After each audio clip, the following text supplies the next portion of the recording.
So I know y'all like to focus on your hourly pay. Oh man, this ride isn't coming in at $30 an hour. Whatever am I going to do? Why would I take this ride if it's not coming in at $30 an hour or better? Why? Oh, this is coming in at $22 an hour. Oh, I can't take it. This is $21 an hour. Hey man, look, if you're a business owner, any business owner, you don't care about the hourly pay. You care about what you make for that day. Did I make $200 or did I not?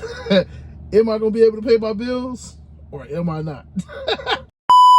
Hey, what's going on, everybody? My name is Nick, and I am the local South Florida Uber driver. I'm local just because you never really know where I'm going to be in the next couple days, months, years. But I primarily work the South Florida market, man.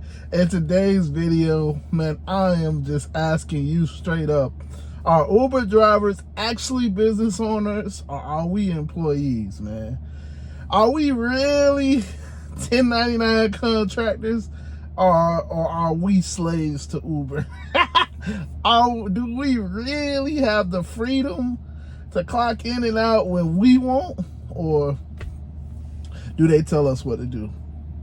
Do we really have the ability to make the money that we want?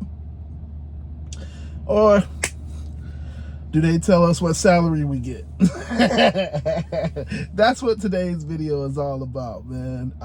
I'm coming to you real and raw, just straight and direct, because I hear a lot of people talking about hourly wage. If you don't know, I made a video talking about $21 an hour.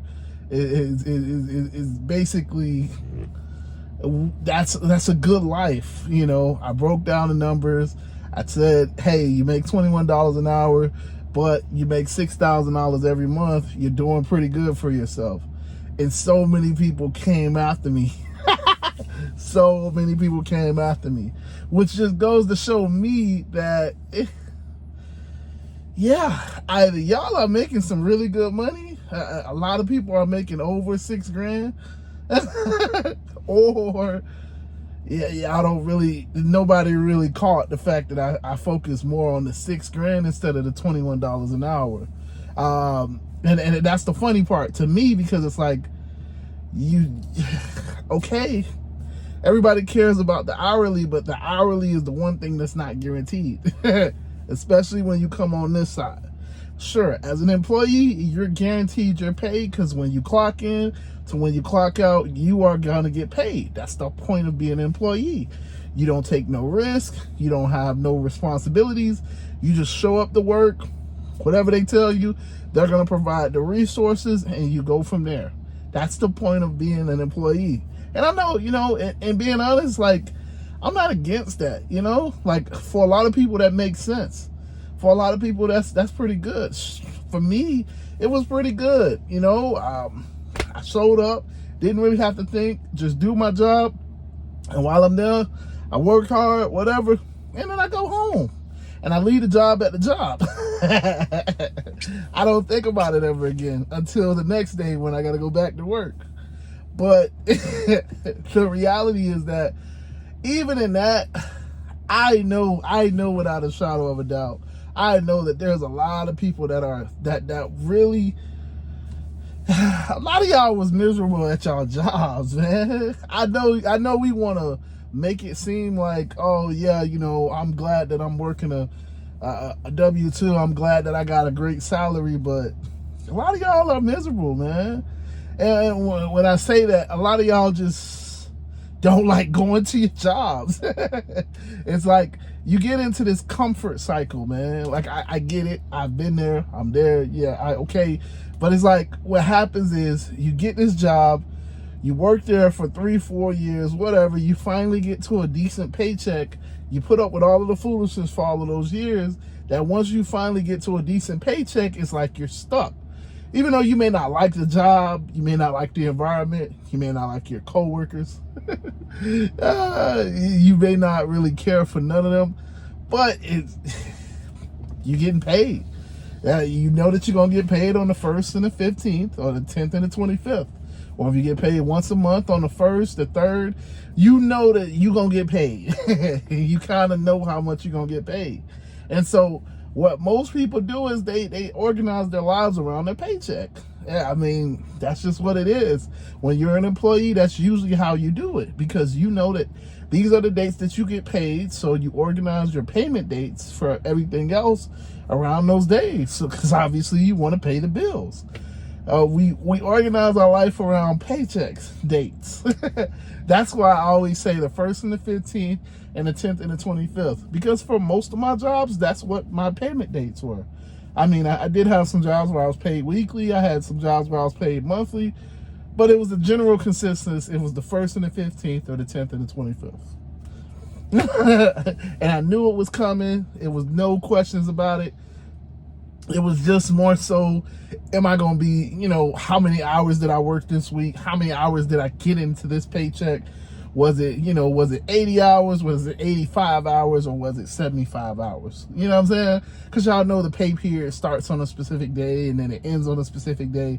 That was all I cared about, because my money hits my bank account, I pay my bills, and then I go live my life. I go do what I needed to do. But see, when you're an Uber driver, you're a business owner. When you're a DoorDash worker, you're a business owner. When you're a 1099 contractor, you're a business owner. So look, that hourly thing, that hourly concept that everybody keeps talking about, it doesn't matter, because you're not guaranteed hourly. You could put in 100 hours today and tomorrow. Guarantee you could put in 100 hours. But if you don't have a passenger back there, if you're doing Uber, or you don't have a package in your hand if you're doing DoorDash, you're not gonna make no money. This is why when people say, "Oh man, oh dang," so let's say I post up, man, I made $1,500. But how many hours did you work? Okay, does it matter? I made $1,500. Yeah, but you worked 50 hours. And it's like, okay, you're conflating the two. Because as a business owner, make no mistake, let's switch the topic. As an employee, you don't take no risk. It's not your company. You don't care what happens to that company. You have no real stake in it. All you did was sign up. Well, you went through the interview. They told you to schedule the work. You said, yes, I can do that. And you signed on the dotted line. That's what happened. And now you got to show up every day at that specific schedule. You clock in and you clock out. And you know what I'm saying? If they short you one of your hours, you'll be on HR. That's just how it works. That's all you really care about at that job. But when you come to be a business owner, it's a different thing. Because as a business owner, you're taking on all of the risk. It's your name on the line. When a passenger reports me for Uber, I'm on the Uber platform, but that's me. I'm on the line. I get deactivated. It ain't, it's not like my company, or it's not I got to go through my manager and, I get suspended and all of that. No, it's me on the line. It's my service. It's my customer service. Everything about it is me on the line. If I get into an accident as an employee, I call my boss. Hey, boss, listen, we got into an accident. The boss talks about it, tells me what the insurance is. Boom, boom, bam. They come out. They take care of the car. I go home. When on this side, as an Uber driver, as a DoorDash driver, as a business owner, that's all on me. I got to take care of that. It is my responsibility. It's my vehicle. It's my insurance. It's my registration. It's my business on the line. It's how I set it up. Everything goes through me, so it's it's different. As a business owner, you're taking on the risk because obviously you can make more of the money. You know what I'm saying? I'll be the first to tell you that my market, South Florida, Miami-Dade, isn't the greatest market. But I still make money in my market. So if you're in a different market, if you're in New York or California or something like that, what they do? I'm happy for you because your market is a little bit better than mine. You can make money a little bit quicker than I can. But what does it matter if if we both got to put in some hours? Okay, you made your money in 20 hours, I made my money in 40 hours. Does that really change anything? As long as we made money, as long as I'm paying my bills, as long as things are being taken care of, that's all I care about. I mean, it's not going to make me feel better that, oh, well, you know, so-and-so in California, they were able to do it in 20 hours. Okay. So as a business owner, what I can do, I can make the business decision to either go to California or get more efficient in my area or whatever. Like, it is what it is. Different businesses do better than others. That's why you have a McDonald's on every corner. There's certain McDonald's that are better than other McDonald's. It just is what it is. There's certain Chick-fil-A's that do better, certain Walmarts that do better. It is what it is. Life goes on, basically, is what I'm saying. So, you know, just to kind of wrap up the video, the whole point is that if you are a business owner, it's different from being an employee. It's just not the same. It's not the same. As an employee, you don't have any real risk because the risk is on the business.